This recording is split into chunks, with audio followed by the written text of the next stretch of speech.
क्या है द्रौपदी स्वयंवर की पूरी कहानी और द्रौपदी के आते ही पांडव को कैसे मिला इंद्रप्रस्थ। द्रौपदी स्वयंवर सभा में अनेक देशों के राजा महाराजा एवं राजकुमार पधारे हुए थे। एक ओर श्री कृष्ण अपने बड़े भाई बलराम तथा गणमान्य यदुवंशियों के साथ विराजमान थे।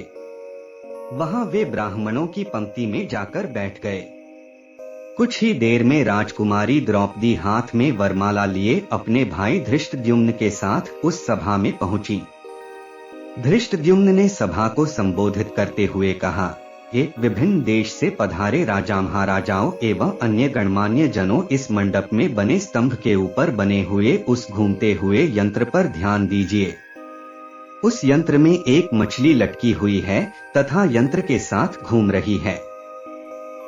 आपको स्तंभ के नीचे रखे हुए तैलपात्र में मछली के प्रतिबिंब को देखते हुए बाण चलाकर मछली की आंख को निशाना बनाना है। मछली की आंख में सफल निशाना लगाने वाले से मेरी बहन द्रौपदी का विवाह होगा। एक के बाद एक सभी राजा महाराजा एवं राजकुमारों ने मछली पर निशाना साधने का प्रयास किया, किंतु सफलता हाथ न लगी और वे कांतिहीन होकर अपने स्थान में लौट आए। इन असफल लोगों में जरासंध, शल्य, शिशुपाल तथा दुर्योधन, दुशासन आदि कौरव भी सम्मिलित थे। कौरवों के असफल होने पर दुर्योधन के परम मित्र कर्ण ने मछली को निशाना बनाने के लिए धनुष उठाया, किंतु उन्हें देखकर द्रौपदी बोल उठीं, यह सूतपुत्र है, इसलिए मैं इसका वरण नहीं कर सकती। द्रौपदी के वचनों को सुनकर कर्ण ने लज्जित होकर धनुष बाण रख दिया। उसके पश्चात ब्राह्मणों की पंक्ति से उठकर अर्जुन ने निशाना लगाने के लिए धनुष उठा लिया। एक ब्राह्मण को राजकुमारी के स्वयंवर के लिए उद्यत देख वहां उपस्थित जनों को अत्यंत आश्चर्य हुआ, किंतु ब्राह्मणों के क्षत्रियों से अधिक श्रेष्ठ होने के कारण से उन्हें कोई रोक न सका। ब्राह्मण बने अर्जुन ने तैलपात्र में मछली के प्रतिबिंब को देखते हुए एक ही बाण से मछली की आंख को भेद दिया। द्रौपदी ने आगे बढ़कर अर्जुन के गले में वरमाला डाल दिया। एक ब्राह्मण के गले में द्रौपदी को वरमाला डालते देख समस्त क्षत्रिय राजा महाराजा एवं राजकुमारों ने क्रोधित होकर अर्जुन पर आक्रमण कर दिया। अर्जुन की सहायता के लिए शेष पांडव भी आ गए और पांडवों तथा क्षत्रिय राजाओं में घमासान युद्ध होने लगा। श्री कृष्ण ने अर्जुन को पहले ही पहचान लिया था, इसलिए उन्होंने बीच बचाव करके युद्ध को शांत करा दिया। दुर्योधन ने भी अनुमान लगा लिया कि निशाना लगाने वाला अर्जुन ही रहा होगा और उसका साथ देने वाले शेष पांडव रहे होंगे। इसी शंका के साथ वह हस्तिनापुर लौट गया, परंतु वारणावत के लाक्षागृह से पांडवों के बच निकलने पर उसे अत्यंत आश्चर्य होने लगा। दूसरी तरफ पांडव द्रौपदी को साथ लेकर वहां पहुंचे जहां वे अपनी माता कुंती के साथ निवास कर रहे थे। द्वार से ही अर्जुन ने पुकारकर अपनी माता से कहा, माते, आज हम लोग आपके लिए एक अद्भुत भिक्षा लेकर आए हैं। उस पर कुंती ने भीतर से ही कहा, पुत्रों, तुम लोग आपस में मिलबांट उसका उपभोग कर लो। बाद में यह ज्ञात होने पर कि भिक्षा वधू के रूप में है, कुंती को अत्यंत पश्चाताप हुआ, किंतु माता के वचनों को सत्य सिद्ध करने के लिए द्रौपदी ने पांचों पांडवों को पति के रूप में स्वीकार कर लिया। पांडवों के द्रौपदी को साथ लेकर अपने निवास पर पहुंचने के कुछ काल पश्चात उनके पीछे पीछे कृष्ण भी वहां पर आ पहुंचे। कृष्ण ने अपनी बुआ कुंती के चरण स्पर्श करके आशीर्वाद प्राप्त किया और सभी पांडवों से गले मिले। औपचारिकताएं पूर्ण होने के पश्चात युधिष्ठिर ने कृष्ण से पूछा, हे द्वारिकाधीश, आपने हमारे इस अज्ञातवास में हमें पहचान कैसे लिया? कृष्ण ने उत्तर दिया, भीम और अर्जुन के पराक्रम को देखने के पश्चात भला मैं आप लोगों को कैसे न पहचानता। सभी से भेंट मुलाकात करके कृष्ण वहां से अपनी नगरी द्वारिका चले गए।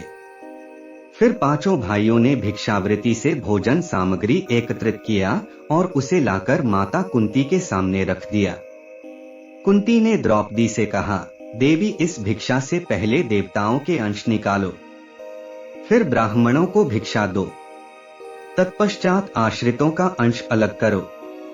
उसके बाद जो शेष बचे उसका आधा भाग भीम को और शेष आधा भाग हम सभी को भोजन के लिए परोसो। पतिव्रता द्रौपदी ने कुंती के आदेश का पालन किया। भोजन के पश्चात कुशासन पर मृगचर्म बिछाकर वे सो गए। द्रौपदी माता के पैरों की ओर सोई। द्रौपदी के स्वयंवर के समय दुर्योधन के साथ ही साथ द्रुपद, धृष्टद्युम्न एवं अनेक अन्य लोगों को संदेह हो गया था कि वे ब्राह्मण पांडव ही हैं। उनकी परीक्षा करने के लिए द्रुपद ने धृष्टद्युम्न को भेजकर उन्हें अपने राजप्रासाद में बुलवा लिया।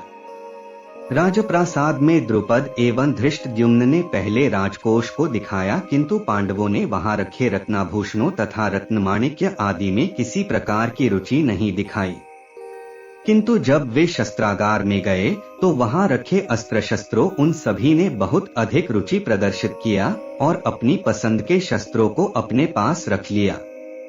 उनके क्रियाकलाप से द्रुपद को विश्वास हो गया कि ये ब्राह्मण के रूप में योद्धा ही हैं। द्रुपद ने युधिष्ठिर से पूछा, हे आर्य, आपके पराक्रम को देखकर मुझे विश्वास हो गया है कि आप लोग ब्राह्मण नहीं हैं। कृपा करके आप अपना सही परिचय दीजिए।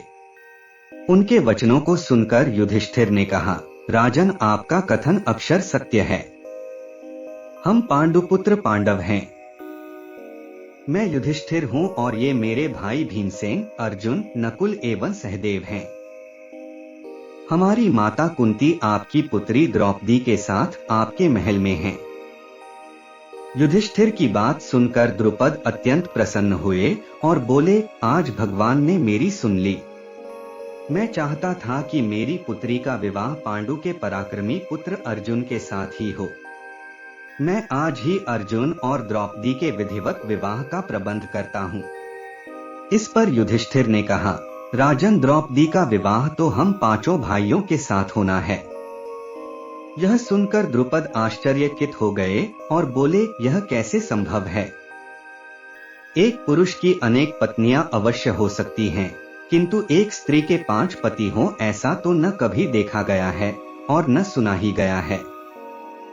युधिष्ठिर ने कहा, राजन, न तो मैं कभी मिथ्या भाषण करता हूँ और न ही कोई कार्य धर्म या शास्त्र के विरुद्ध करता हूँ। हमारी माता ने हम सभी भाइयों को द्रौपदी का उपभोग करने का आदेश दिया है और मैं माता की आज्ञा की अवहेलना कदापि नहीं कर सकता। इसी समय वहां पर वेदव्यास जी पधारे और उन्होंने द्रुपद को द्रौपदी के पूर्व जन्म में तपस्या से प्रसन्न होकर शंकर भगवान के द्वारा 5 पराक्रमी पति प्राप्त करने के वर देने की बात बताई। वेदव्यास जी के वचनों को सुनकर द्रुपद का संदेह समाप्त हो गया और उन्होंने अपनी पुत्री द्रौपदी का पाणिग्रहण संस्कार 5 पांडवों के साथ बड़े धूमधाम के साथ कर दिया। इस विवाह में विशेष बात यह हुई कि देवर्षि नारद ने स्वयं पधार कर द्रौपदी को प्रतिदिन कन्या रूप हो जाने का आशीर्वाद दिया। पांडवों के जीवित होने तथा द्रौपदी के साथ विवाह होने की बात तेजी से सभी ओर फैल गई। हस्तिनापुर में इस समाचार के मिलने पर दुर्योधन और उसके सहयोगियों के दुख का पारावार न रहा। वे पांडवों को उनका राज्य लौटाना नहीं चाहते थे, किंतु भीष्म, विदुर, द्रोण आदि के द्वारा धृतराष्ट्र को समझाने तथा दबाव डालने के कारण उन्हें पांडवों को राज्य का आधा हिस्सा देने के लिए विवश होना पड़ गया। विदुर पांडवों को बुला लाए। धृतराष्ट्र, द्रोणाचार्य, कृपाचार्य, विकर्ण, चित्रसेन आदि सभी ने उनकी अगवानी की और राज्य का खांडव वन नामक हिस्सा उन्हें दे दिया गया। पांडवों ने उस खांडव वन में एक नगरी की स्थापना करके उसका नाम इंद्रप्रस्थ रखा तथा इंद्रप्रस्थ को राजधानी बनाकर राज्य करने लगे। युधिष्ठिर की लोकप्रियता के कारण कौरवों के राज्य के अधिकांश प्रजाजन पांडवों के राज्य में आकर बस गए। दोस्तों, महाभारत में ऐसी कई कहानियां छिपी है। यदि आप जानना चाहते हैं तो हमारे चैनल को सब्सक्राइब कीजिए। धन्यवाद।